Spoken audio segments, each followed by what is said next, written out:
Alright, I just got done taking apart a 1988 8 horsepower. It needs a bottom piston and connecting rod and bearing assembly. So I was checking out available parts and see if I can get a new one, slap it in the engine, and get it going again. And that's when I started seeing some issues. So here's the top piston. The piston's fine, connecting rod's fine, rollers are fine. This has no issues. Get a good look at her there. That was discontinued in 1988. It is part number 0395881, and it was used from 1986 to 1988 on both 6 and 8 horsepower engines. In 88 it was discontinued and replaced with this one.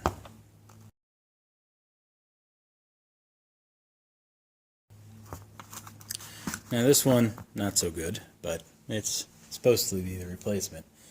This one is part number 043423, and it was used from 1989 to 2005 on 6 and 8 horsepower engines. So this original crankshaft connecting rod was discontinued and superseded with this one. So when I looked for parts, I couldn't find any available for this part number, so I had to look for this one. Having one out of another blown up motor, I went and grabbed it to compare and noticed that they are entirely different. So even though the part number supersedes each other, they're not necessarily going to directly interchange.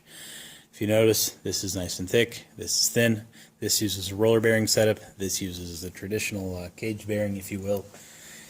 You could probably put one of the newer styles in an older power head, but you would realistically want to do it as a pair.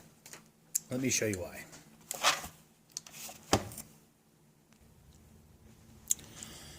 Now we got our scale out.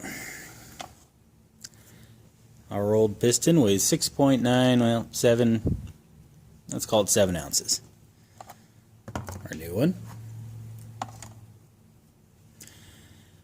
weighs 7.9 ounces. So unless rust and corrosion built up on this to add an additional ounce, the weight's different.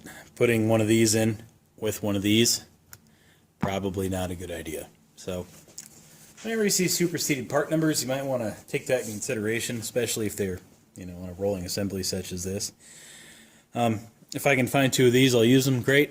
If not, I'm going to try to find one of the older ones. Keep it period correct, if you will.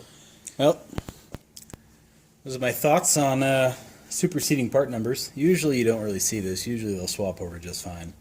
Which, really, these will swap over just fine if you replace both.